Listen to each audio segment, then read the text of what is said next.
Hi, everybody. Good afternoon or good evening, depending upon where you are joining us today, as today's guest is joining us from the Pacific time zone, and I'm in the Eastern time zone.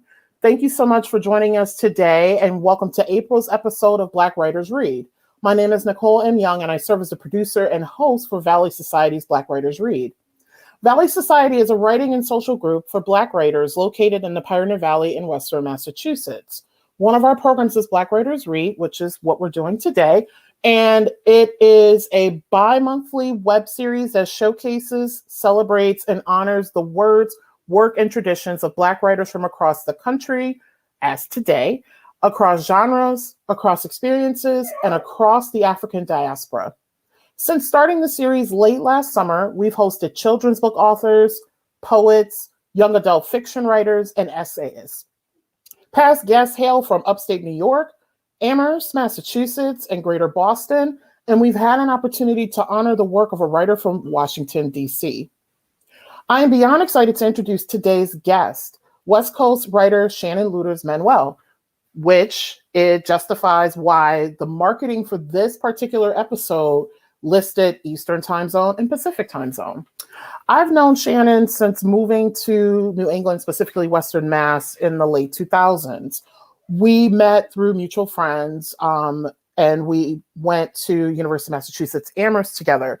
And we've done a lot together. Like, I have so many photos and Facebook memories of us celebrating birthdays together, commiserating about the current events of the world and in the area together, sharing communal meals and talking about what it means to be Black, dropped in the middle of nowhere, rural Western Massachusetts together. We shopped together, and then most importantly, and this is a tradition that I still continue with our mutual friend. Sorry, my dogs are starting to bark because it's dinner time now for them. We started, Shannon was a part of my first Orphans Thanksgiving, and it's something that I've continued doing since then. And it's essentially, given that we lived in a college town, there are a lot of people who unfortunately don't have places to go for Thanksgiving. So we've become that table for people. And I've continued the tradition. And it's now 2021. So it's really cool. Shannon is now based in Hollywood, California. I've wanted to have Shannon on for the longest time. Even before Black Writers Read as a series actually started, Shannon is an extremely accomplished and very talented essayist. And she is in the process of writing her memoir.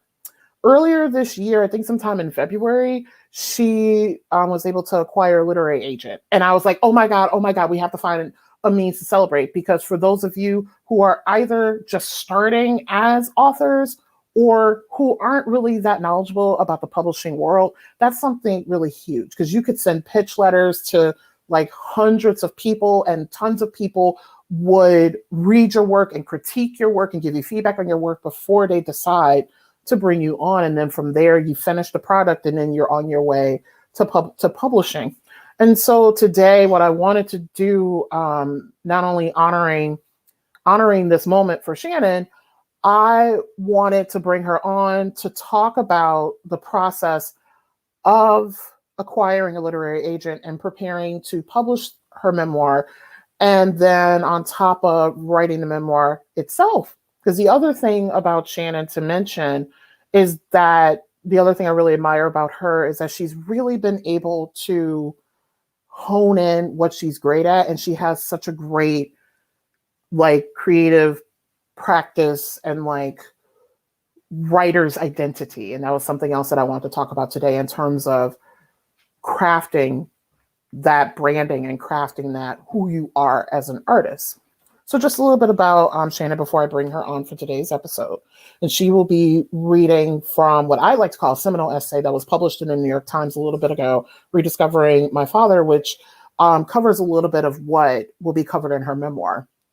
Writer, editor, and sensitivity reader, Shannon received her master's in English literature from the University of Massachusetts Amherst. Her essays have appeared in the New York Times, the Los Angeles Review of Books, and Real Simple, among others.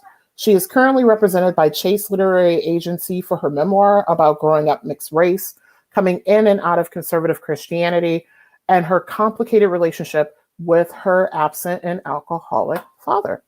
So now I'm going to ask Shannon to join me here in the virtual space.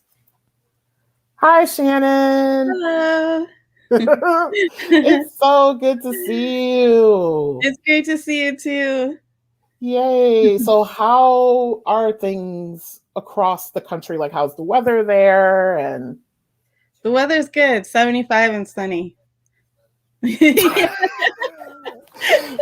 just FYI for people who are joining us outside of Massachusetts and Connecticut, this side of the country, some places saw 5 to 6 inches of snow yesterday. Oh, wow. Yeah.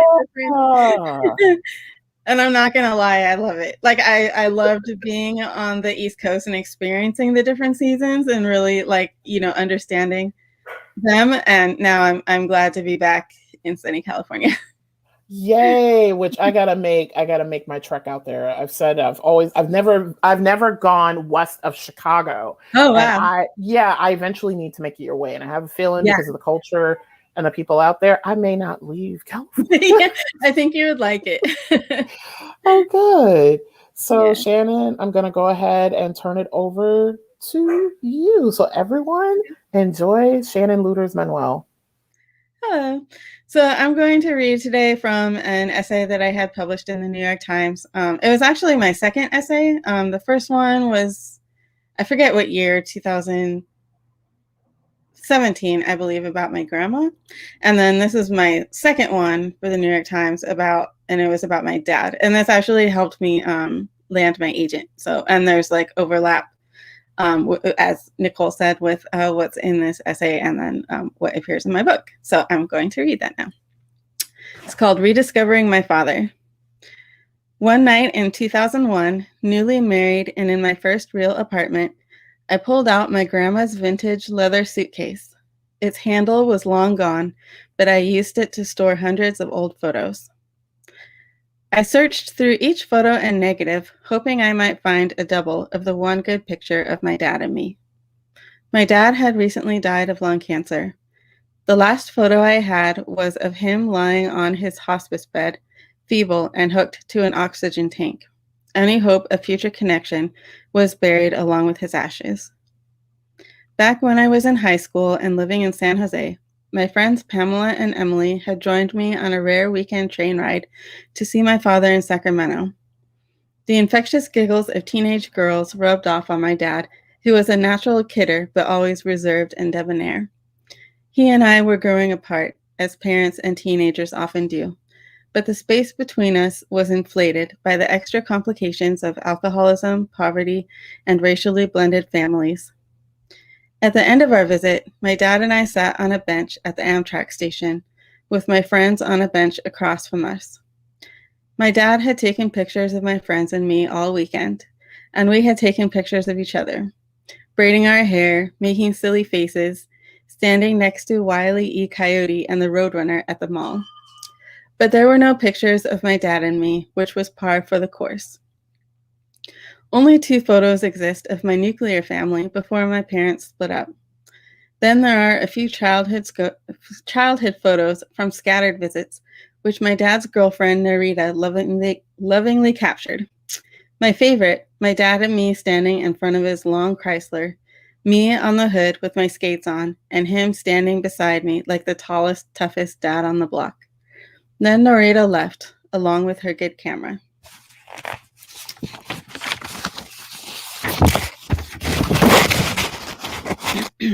Hey, smile, Pamela said that day at the Amtrak station. My dad and I looked up, and with the flash of a drugstore camera, we were immortalized, the developed print surprisingly crisp. A few years later, when I was in college, I ventured into an AOL chat room from one of the 5 computers in my dorm. I clicked on something, love, relationships, singles, and connected with a stranger a few states away. We talked nervously on the phone and then agreed to send each other photos, printed, snail mail. I sent my pictures back as promised, slipping in the Amtrak photo. I never heard from the stranger, and I never got the photos back. I traded my father for a boy who didn't even like me. If I closed my eyes, I could see the silhouettes of my dad and me, leaning toward each other ever so slightly.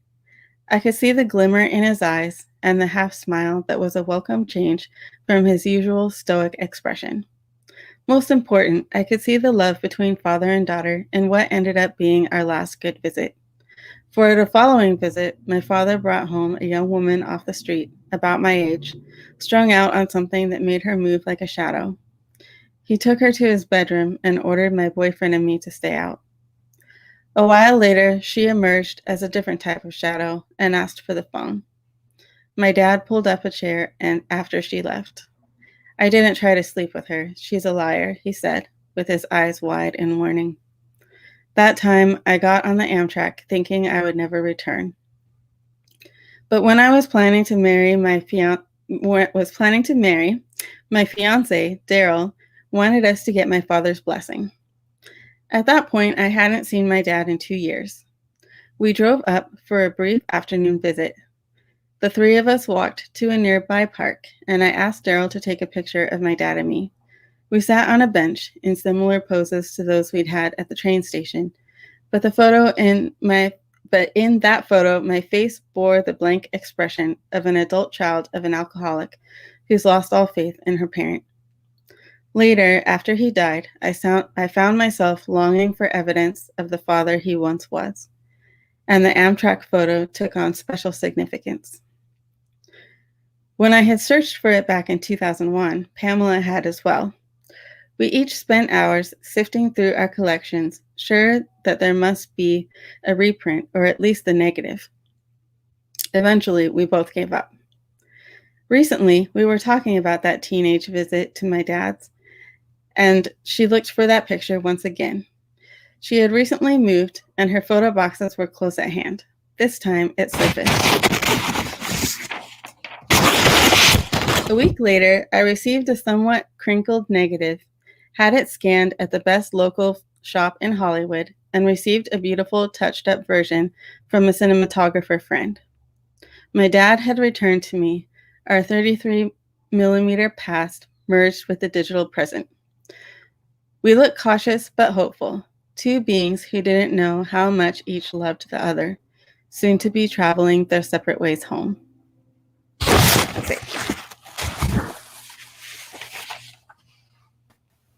Yes, Shannon, thank you so much. And for those who are interested in reading the essay itself, it is available in the New York Times, and I will be posting that link to the chat momentarily. So we're going to go ahead and get our interview portion started. And for those who are joining us, we have people joining us on Facebook Live and YouTube. Please use the comment field to post questions as we will open it up to Q&A to those who are attending today for Shannon after we're done with our brief interview. So Shannon, why are memoir and essay your chosen genres? How do these media allow you to narrate the stories you need to tell? I think I've always, ever since I was young, have written true stories. I admire fiction writers, but it's never been a brain that I have to like create something fictional. So, and I use memoir and essay kind of as a way to help me understand my own life. And also, I was heavily influenced by my grandmother, who wanted to be a memoirist. So I got a lot of my inspiration from her as well. And then when I was in college, there wasn't a memoir course. There was fiction and poetry. So I tried my hand at those. And fiction really isn't my thing. I basically ended up taking, my real life and trying to fictionalize it. And it was just better, to talk about it how it was. So I had a column in the paper, The Truth is Stranger Than Fiction, which was just about like random things about my life and, the school and like the world in general. So, and then with that, my goal is always for other people to help understand their own lives through reading about my life. Yeah, that's like the biggest compliment I can receive is if someone says like, oh, wow, you just gave words to something that like I've experienced, but I haven't known how to articulate. So. Yeah, and I've noticed that happens with a lot of writers who are from marginalized identities. Because I know for myself, the writing, of course, it feels great to write and put it on the page. But for me, it's more about the person who grabs it and who I'm writing for to then receive it and then to learn something from it. Totally. Cool. So I have a couple of questions regarding like the memoir itself, the memoir process, and then also acquiring a literary agent, which for me is huge as another writing professional, to see someone, especially a really dear friend of mine, to have made this huge accomplishment. So in recently securing the literary agent to work with you on your memoir, can you give us some insights into the process, especially for those who are emerging writers interested in learning more about what and how to pursue these types of steps? Sure. So I'll just give some general things like, so one thing is platform, and then it's not so much like people worry about like Twitter followers and stuff like that, and you don't really need that unless you're trying to write like a celebrity or something. But what's helped me the most and what I've seen help other people the most is just to write essays and try to get them published, in like the best place that you can. Essays, especially that are about the content of your memoir. Like it doesn't have to be the same words and it kind of shouldn't be, but just like the same themes. So, so my essays, especially the one about my dad, really helped secure this agent. And then also community is like super important. So like I couldn't have done it without the community of writers that I've come to be part of. So for me, I secured my agent on proposal, which means that I had like a 55-page proposal of my memoir. And I've worked on my memoir for many years. And then I switched to the proposal like a couple years ago. And because for a long time, I was thinking, oh, I'll write the book first, and then I'll write the proposal and look for the agent. But actually, you don't need to write the whole thing first. And that really helped me. The proposal is a grueling process, but it does help you actually figure out exactly what you want to say, because the main thing that's difficult is the chapter summaries, and you have to be like really specific, and you have to write it in the tone that you're writing the book in. And so, but that process really helps later down the line. And then, so for me with this agent, I was able to secure him through, I had a writer friend, like we're in like a writing pod thing. And she knew that I was working on the proposal. So she sent me her proposal as like an example. And I also received that from a couple other writer friends who've had book published, which was like super helpful. And then also, she also introduced me to her agent, which was huge. So the thing of like, you have to know people, it's not set in stone, but it does help. And then I feel really fortunate in that. And then, but she had introduced some other people to him too, and he didn't want to follow up with them. So it's also like having a good product. And so, yeah, so there's a lot to say about it. So I did like peer editing. I didn't really have I didn't have money for like a lot of classes and stuff. And that's something that I've seen a lot in my writing community, is that people do have money for that. And so one of the main things that I want to stress in this interview is that you don't have to have a lot of money. There are other ways to do it. So like, I had the, people giving me their proposals and like peer exchanges. And Cool. Sorry, there's like a lot going on in my house right now. Sorry. No problem. And then just like building up that community. Yeah. Cool.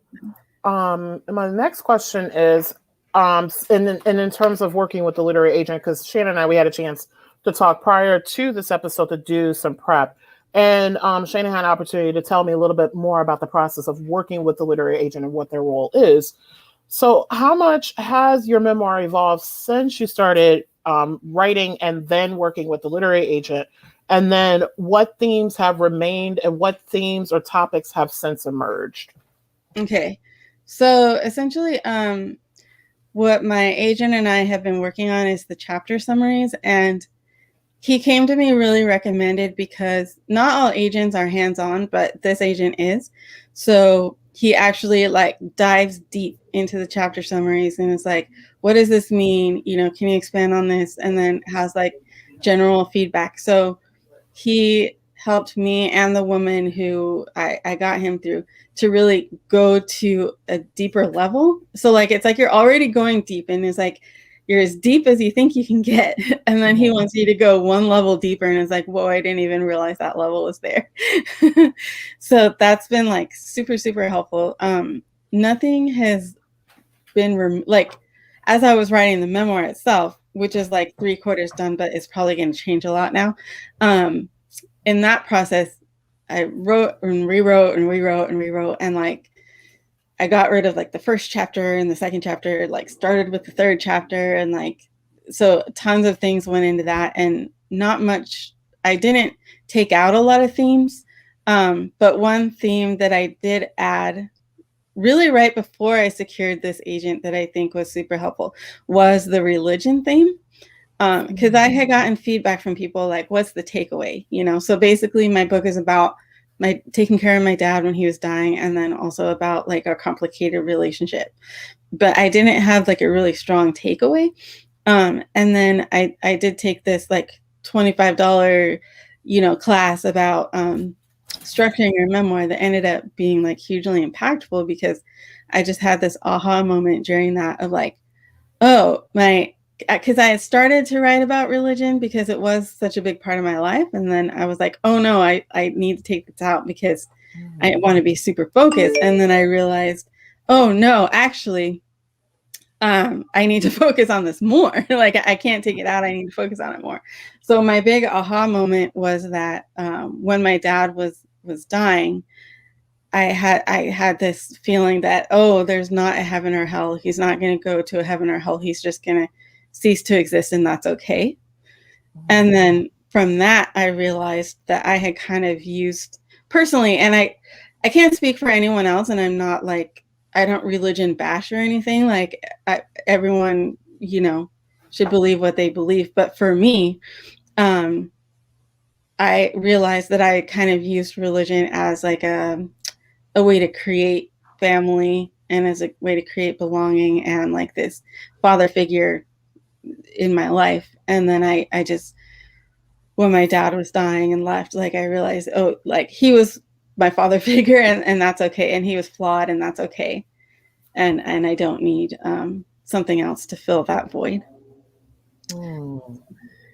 Yeah. And so with, and thank you all, just want to reiterate, thank you so much because we're getting some questions in. We will hold those until the end, which we have maybe about 6 or 7 more questions because I think they will probe some more questions for the Q&A session that we'll hold at the end. So the role and work of our protagonist. Who is your protagonist in this memoir? Is it you? And if it is you, what do you owe her? So my protagonist is definitely me because I know me the best. You know, like I'm writing about my dad, but it's through my own lens, which there was a lot about my dad that I didn't know and still don't know. So he's kind of like the backdrop, I guess, of self-discovery, but also like how huge of a part he played in my own identity and like trying to figure out who he was. Sorry, can you say the second part of that question? Yeah, the second part is, since we have identified that it is you, what do you owe your protagonist now that it's you? Okay. Mm-hmm. So basically what I feel like I owe her is, even though it's me, I had to really dig deep it was kind of like I was discovering her, like discovering, because I'm the same person, but I'm not, kind of, you know? So going back to who that person was, and really understanding her and putting myself in her shoes, because I wanted to portray my younger self authentically and correctly. And it's really, really important to me to get my facts as straight as they can possibly be. So with that, and this might be a little bit of a tangent, I don't know, but like I've talked to my mom a ton. I've asked her a ton of questions about me and about my dad and about her and about all this stuff. And I've relied on a cousin who has this amazing memory. We grew up together, and my memory is not so great, but she remembers everything. So I talked to her and other family members, and then like my best friend from high school and stuff like that. So also that helped me figure out who that person was. Because in a way, like other people can see me, well, not better than I can see myself, but in a different way too. That adds another layer. So I just want to be as true to my story as I can. Cool. So this is a really good segue into this question in terms of memoir as a genre. So as memoir is a fictionalized exploration of the self, what have you learned about yourself while working on your book? Yeah, that's a really hard question because like introspection is kind of like for better for worse, it's like one of my strongest qualities, I think. So I don't think I really so it was kind of like going back into who that person was, but it wasn't so much, I felt like it wasn't so much discovery. So oh, and one thing I forgot to add is that I have about 30 journals. Yeah. And those journals actually helped more than people I talked to as well. So I and it's funny, I have a writer friend. I'll be like, I found another one. What? I found another one. What? So and that also helped me make it as true as possible, because obviously I was writing, you know, truthfully in my journal. So yeah, so basically I try to make it not as I really struggled with the fictional aspect, because people say that, well, you have to, and it's true. I mean, you can't say everything exactly what it was. One, because you don't remember like what shirt you were wearing on a particular day unless you have a photo or something. And then you're kind of shaping your story by purposefully saying things and then purposely leaving certain aspects of your life out, because you don't want to include everything, because then it's just like a what, you know.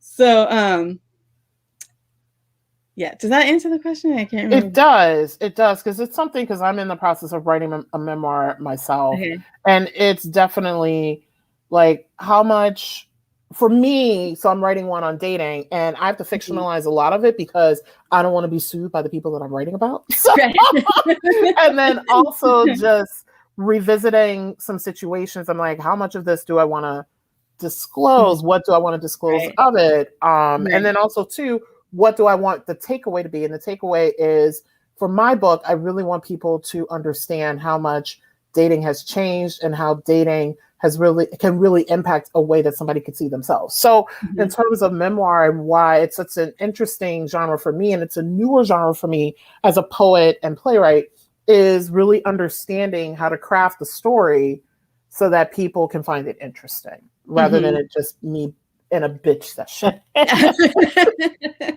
Totally. And I did want to say too that, like, while I didn't really learn a lot about myself that I didn't know in this process, I learned a ton about my dad. So, which was kind of like my whole, you know, motivation in the first place, I think, was just like, I've always had this feeling like I've known my dad, but not known him. So it's like, who was this man, you know? And so, you know, talking to people about him too, like my half brother and my cousin and my mom, and going through his paperwork and stuff. Like, I feel like he's like a mystery that I'm solving. And so this is an added question, but kind of like turned a little bit. what is it that you owe your dad now in terms of situating him in your memoir? So my dad would hate my memoir. It's just sad to say, because he always wanted to be seen in a positive light. And I'm not saying that he's not. He always wanted to be seen as perfect, like no flaws, like I don't know, like a perfect man, and obviously he's not perfect in the book. And there are some things in it that, he wouldn't like. And I do kind of have freedom in that way, though it's because I lost him. So, how much freedom is that really? Mm-hmm. But, so my goal is to and what I've heard from people say this too, that I have been able to do this, which I'm glad of, because I'm so focused on it, is making him as multifaceted as possible. And to show, one of the ways that I do that is I actually have scanned letters that he wrote me in the book. And and so people say that they're really able to see him because they're hearing his actual words in the book. So, and even his handwriting and what stationery he chose. So, So it's really important to me to portray him honestly and also empathetically, and and especially because I am writing about a Black man who was an alcoholic and wasn't always nice to women. It's important to me to show him as a whole person. Yeah, and I'm glad that we had a chance to really talk about that, because that was one of the things that I wanted to talk about here in terms of your multifaceted identities, and then the parts of yourself that you discovered when you reconnected with your father, and then the parts of yourself that you found when you moved out east and found your communities. Mm-hmm. Yeah. So the next question I have is, I'm going to jump around a little bit so that things sound a little bit more concise. So as a mixed race author, and this is a title and identity that you have on your website, and this is something that that is an identity that you embrace on your own. So as a mixed race cultural producer who embraces intersecting identities, what does it mean for you to be chosen for Black Writers Read? It means a lot to me. And so I'll kind of go into a little bit of how Nicole and I met, and what's so special about our relationship is that growing up, I wasn't really, I lived in very white areas, so I wasn't really around Black people, like my dad, and strangers, but there were a few people at school, and there was one Black girl that I remember, and she was a cheerleader, and she along with the other cheerleaders used to harass me and stuff. So it was just because a person was Black didn't mean that we would necessarily connect. And there's also the underlying feeling of well, am I going to be accepted? Because I am different. And so when I moved to Massachusetts, I gained this cohort, of Black academics that many of them I'm still close to this day. And it was just hugely important to me because it filled this void, so that there was, people, mostly women, but we had Colin too. Yes! in the literature program, in the creative writing program, in African American studies, we just kind of all came together, especially because we were in this really unique situation of being in Western Massachusetts, which is a very unique place and unique experience. We were in a very white program. So there were definitely I feel like I definitely experienced some things there that I hadn't really experienced before. And so that's also why our group meant so much to me. And that you guys were so accepting of me, and you were accepting of me as a biracial Black person, which was really important to me because that's how I identify. I identify as biracial and I identify as Black, not one or the other. So, yeah. So it means a lot to me to be chosen and it's that my voice is meaningful. too. Yeah. Yeah. And it means so much to like have been like so pivotal in your life, because just the time in which you lived in Western Mass, it was also very formative for me too, because for people who aren't familiar with the area, it is literally the color of the piece of paper that is behind us right now. And for many of us, and I think this is the reason why we all connected in the way that we did, not only because we were the few and the proud people of color in our department, and also in the region, but because we were all dropped here. And for many of us, we were all dropped here not being connected to anybody else. And and we needed to create our own community. And we had an anchor. We had an anchor in terms of two people who we're both still connected with, Rachel and Ebony, who got us kind of all connected. And then also Markeisha, who were these people who like brought us together in a very beautiful way. And what was so special to me about living in Western Mass and coming together with different experiences and representation within Blackness is I'm different too. Yes, I grew up in Detroit, which is blackity black, black, black, but I'm quirky, I'm queer. I've been an artist all of my life. I'm very nerdy. And so to move in a space where I like to call it the land of the misfit toys, we all kind of, we all kind of found one another. And there's just so many, it's like so many beautiful memories. Like I remember every year the photo comes up in Facebook memory of the first orphan Thanksgiving together, and just remembering the prayer that we did around the table. Yeah. And that was so special to me too, because I never knew that mac and cheese was like a Black staple for Thanksgiving. And like growing up, we didn't have mac and cheese for Thanksgiving, but like I'm not a big cook, but I learned to make mac and cheese from my white grandma, and I make really good mac and cheese that everyone is like, oh my God, your mac and cheese is the best. So it was like so cool to be able to blend those worlds and make the mac and cheese for Thanksgiving. Yes, it's how our orphans Thanksgivings work. And now I do it with my fiance and one of my close friends. She's still I still live in the Western Mass area. We ask people to bring a dish or two or three and a drink to pass and share.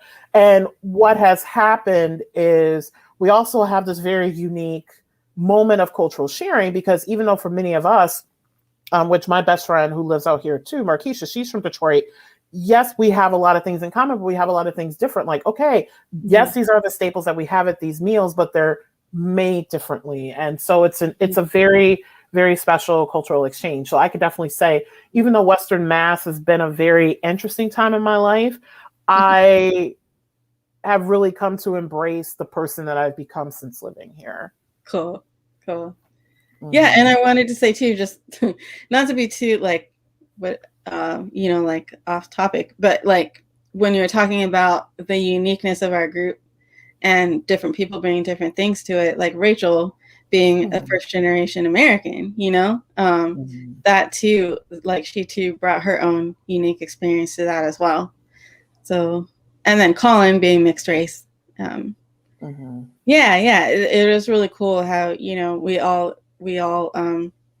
share Blackness, but like it's all different, but all accepted. So, yeah, and that's one of the reasons why, because I'll never forget when we first started doing Black Writers Read, and someone contacted me and was like, "Is this only just for African American writers? Is this only just for poets?" Because that's how I identify. And I'm like, no, like I really want to use the Black Writers Read platform to really like reinstitutionalize this definition of Blackness. Like like in our Black History Month episode, we did a lot of specific targeted outreach so that we had writers who were either first generation immigrants or they were immigrants themselves, because remember, the African diaspora is it's wide and it's big.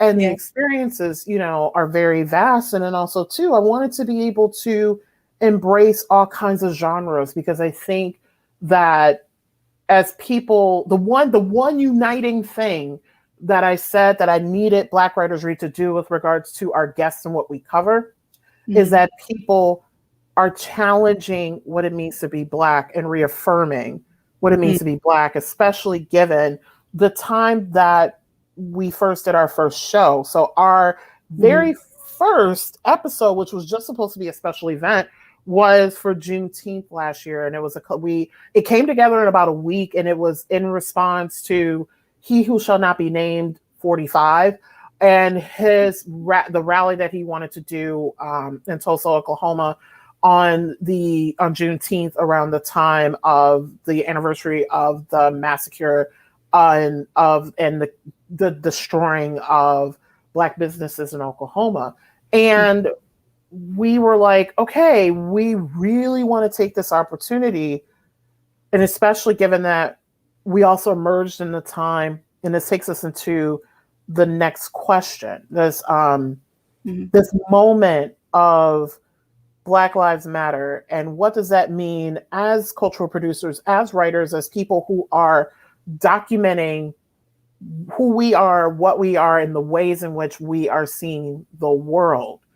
This is a sense. So I am hoping that, like, I have a slew of different experiences and a slew of genres that I want to have on this series at some point, because I want this to be the anchor archive of what it means to write as a Black writer. So y'all will be seeing all kinds, like, I want to get someone who identifies as Afro-Latinx. I want to get someone from the motherland. We had a writer who's based in Portugal. So I want to speak and have so many various experiences on the show, and also various genres. So the next question that I have is, what does it mean then to be a mixed race author during this time, the Black Lives Matter movement, and how it's reshaping our conversations around Blackness? And then how do you find your work in particular and your words? And mind you, if you go to Shannon's website, ShannonLuders-Manuel.com, you'll see the breadth of writing she's done. She is really well published as an essayist and cultural critic as well. How do you find your work and your words contributing to the conversation around Black Lives Matter, and what does it mean to be Black today? So I do kind of, I always want to not take away from that focus, and just kind of add my voice to it. A few years ago, I had an essay go viral about called "What It Means to Be Mixed Race During the Fight for Black Lives," and so it was about, like, my mixed race experience, during the beginning height of the Black Lives Matter movement, and that actually went viral because people either loved it or hated it. Yeah, it was very polarizing, and then mostly because people either saw themselves in it and were like, oh wow, this is exactly how I feel, or they wanted to challenge my identity, which was kind of funny because the whole thing was about, like, you have to make your own identity because everyone will want to identify you differently. And then, like, part of why it went viral is, like, everyone's like, she's Black, no, she's white, no, she's this, no, she's that, and with that essay, part of the reason it went viral, there are some things in it that I wouldn't say them now the way I said them then. I was a very new writer, but at the same time, like, I do think it helps the conversation. And then also I've kind of, and this isn't something that I've necessarily looked for, but it's just kind of been organic, is that I often find myself being a spokesperson for Black, like, people will come to me with questions, like, oh, is it okay to say this, or oh, what does this mean, or like, oh, what do you think about this, that, or the other? And so it's always important to me I always want to, like, educate people. I like getting questions, because I feel like it's important for people to ask questions. And I always want to, you know, steer them in the right direction and really help them understand the Black experience and even understand the Black experience that I don't experience, if that makes sense. Because Yes. there are things that I don't experience. And it's like, I kind of see myself as being like a bridge, you know. A lot of mixed race people feel this way of like, because you are, especially if you're Black and white, or, you know, if you're Black and Latina too, and then you have Latina people talking to you, but because it's like you can understand where people are coming from, and then so you can help them understand each other, which is mostly me helping, you know, white people understand Blackness. If I'm being honest. Yes. So this takes me into a very interesting question. This is the second to last question that I have. So one of the things that I noticed about your career, and this is very recent, is that you've become a sensitivity reader. Mm-hmm. And you're the first person I've ever heard that does it. And when we first talked, I was like, what?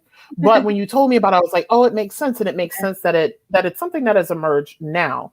So can you talk about what is a sensitivity reader? What do you do as a sensitivity reader? And then how has your work as a sensitivity reader, and people will hear in a second, the connection between Shannon's response to the previous question and the response to the question about the sensitivity reader, what, in terms of being a sensitivity reader, has then informed your own writing? Okay. So for the first thing I want to say is actually someone else from our little cohort, Ebony, is also doing sensitivity reading. So now you know two people. Oh, yeah. Wow. Okay. Yeah. So essentially what it is that so if someone is writing about a marginalized group, they can speak to someone in that marginalized group to help them make sure that they are explaining things correctly and not offensively and things like that. So it kind of is it's a new field. I don't know exactly when it started, but for me, it was like maybe 3 years ago. The first thing was that someone found me online and was writing, starting to write a historical fiction book that included a mixed race, Black and white woman from Hollywood. And he wanted me to answer some questions about the mixed race experience. And I said, okay, that'll cost you $75. Yes. Which actually is kind of surprising that I did that, because it's scary for me to talk about money. But anyway, I did do that, and he did pay me the $75, and I answered the question. And then I was like, okay, I'm a sensitivity reader. And so I haven't really had to look for it much. It's just like people come to me naturally anyway. And then, so I've kind of built on that, and I have it on my LinkedIn, on my website. I'm part of the Editorial Freelancers Association, and sensitivity reading is one of their things. And so I checked that I do that. And so I mostly have people come to me, and so it's just kind of naturally grown. I think the first big one that I had was West Virginia University Press came to me. And also I should say that a lot of this started because I wrote an educator's guide to go with a mixed race anthology that had come out. And the woman who was the editor for that reached out to me personally and just paid me to write that. So that was has helped me a lot with that, and my degree, has helped me a lot. So I've gotten a lot of work from that, actually. And so, yeah, it's just kind of evolved. So right now I'm doing one for Macmillan. I'm starting one for Cambridge. And then I'm getting on board, unless they decide they don't like me, for Pearson. So wow. It's just really grown. Yeah. And I've done an offshoot of the Zagat guide, and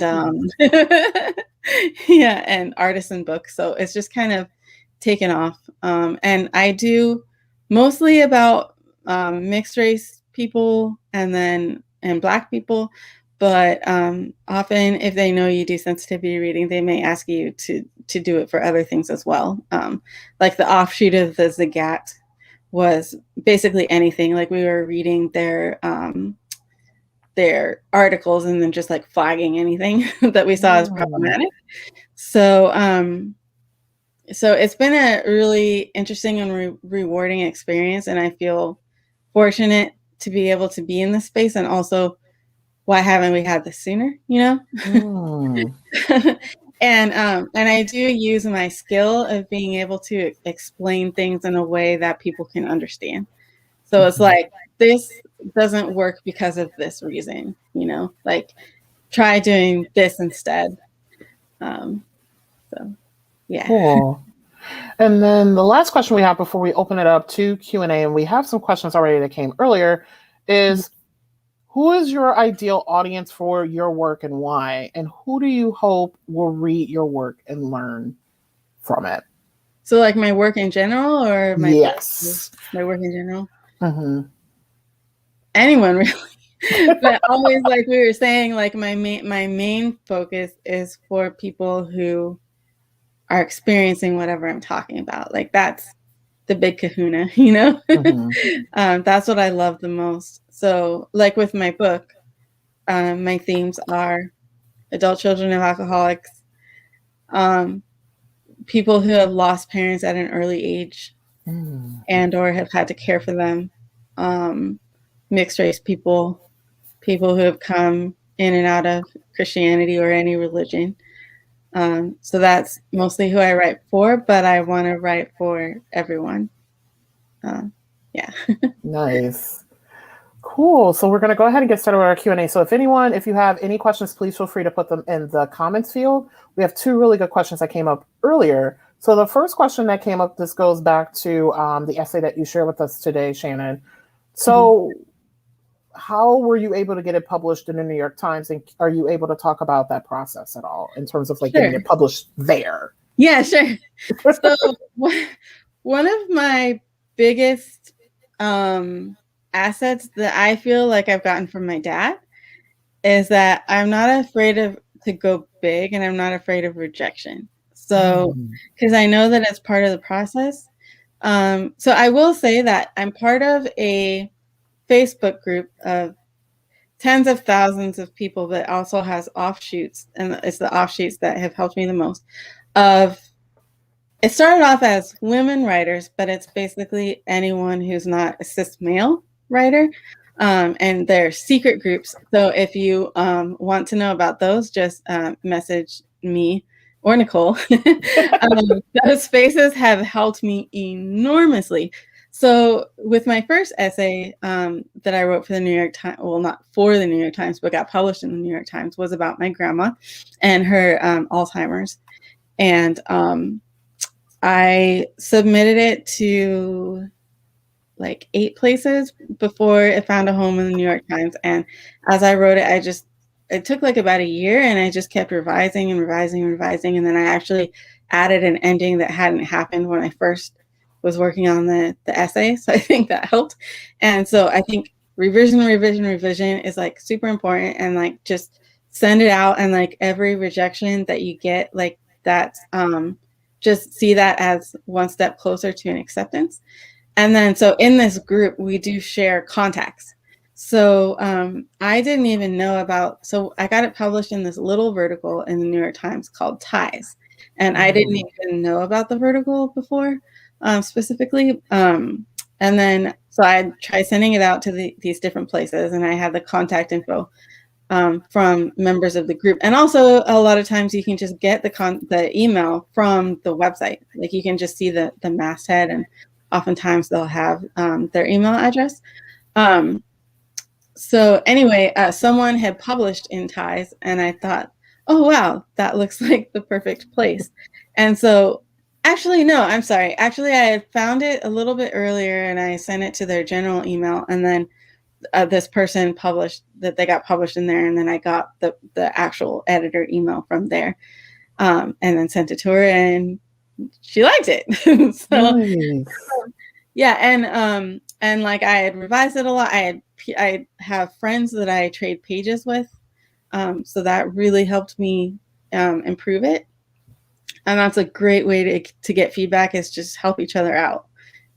That's I can't even express how important that is and like how helpful that is. So yeah, and then so this was my second one for the same editor. Nice. And then another great question came up earlier regarding the workshop that you mentioned that you paid $25 for. And for reference for people, because I've done a ton of workshops, $25. It is a lot of money, but when you think about how much some workshops do cost, that's very reasonable. Like I've gone to one-day workshops that have been $500. I've gone to week-long workshops that have been $1,300. So for $25, and you were able to gain a lot from that, was just awesome. So there's this woman, her name is Allison K. Williams, and she does a lot of workshops and talks and stuff, and they're inexpensive, and she's very good. So I highly recommend her. Mm-hmm. Yeah, because I can definitely say for myself, like I've had to fundraise to go to workshops, and then also too many workshops, they are multi-day. Like I was originally scheduled for a workshop earlier today, which was a multi-day, and I had to withdraw at the last minute because I was like, oh wait, I can't go in a couple of weeks. So craft development, which I don't know how many people realize, but how much goes into the business of being a writer, from craft development, taking the time to write, working with people to develop your writing, garnering a community of people who you feel safe to read your work and give you feedback on your work. Also like even maintaining and paying for your website, social media. It's very expensive. And that's something I don't know if people really understand about what it is to be a writer and the investment that you make as a writer. I want to say too, because I forgot to say earlier, like one of the other tricks that I've done is in conferences, I've volunteered at the conference and then gotten into the conference for free. And there was no way that I would have been able to pay for that conference, and those have been really helpful as well. So if there's a conference in your area and you want to look into if they're looking for volunteers, that can be a really good way to get in. So. Yeah, because it's one thing to have the talent and the time to write. It is the next thing of polishing it to get it out there, and then whose hands to get it into. Because a lot of times, like many industries, it's a lot of times about all in who you know. Because like for I think the best writer to sum this up with is Emily Dickinson. And Zora Neale Hurston. They were both brilliant writers, but no one knew of them until somebody who was already well connected was like, hey, y'all need to read this work. And this is how the arts work, because I know of so many very talented people, but because their work was not in the right hands as of yet, they weren't really acknowledged as the artist or the writer or the creative. And so like the network is so important. Huge. Yeah. It is so huge. Yeah. So Shannon, it is now 7 o'clock Eastern Standard Time, and I'm about to math in my head. 4 o'clock. Where you are. And so I know for us on the East Coast, many of us are getting ready to have dinner with our families and all the other stuff. And then I bet you have other things planned for the rest of your day.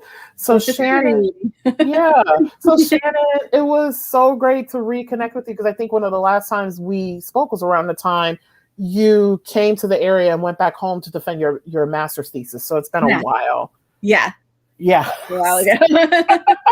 Since we last connected. It's really great to see you. And thank you so much for having me. Yeah, and thank you. So I'm going to wrap up, and we're going to end the evening. So Shannon, I'll see you in a bit. Okay. So I want to thank you all so much for joining us for today's Black Writers Read. Before we wrap up, I wanted to share some information on upcoming episodes. Our next episode is actually not going to be until Juneteenth, which is Saturday, June 19th. And what we're going to do is we're going to have a conversation with all 5 of us from Valley Society to kind of talk about and debrief about the hellfire that has been the year since we started Black Writers Read and sharing our work with you. So you will essentially, we're going to situate it as if you are looking into a monthly Valley Society meeting. That is going to be on Saturday, June 19th, and we will send out information on all of our platforms to let you all know about it. So if you wish to support this series and also the work of Valley Society, please feel free to find us online. We are all over the internet, including our own website, which is not on this card. And this is like the 7th or 8th episode, and I just realized it. Our website is valleysociety.org. Also, you can follow us on social media. We are on Instagram and on Facebook at Valley Society 413. Also, another way to support us, this show, as we said, in terms of like the writing profession, there is finances and resources that do go into making the show happen. So if you are compelled and have the means to do so, we would love for you to join us as a Patreon supporter. We are at patreon.com/Valley Society. So I am Nicole M. Young, coming to you from my place in Northern Connecticut. I want to thank you all so very much for joining us for this month's episode of Black Writers Read. And we will see you in the coming about 2 months. So have a great evening and great afternoon for those who are joining us from the West Coast. Thanks so much.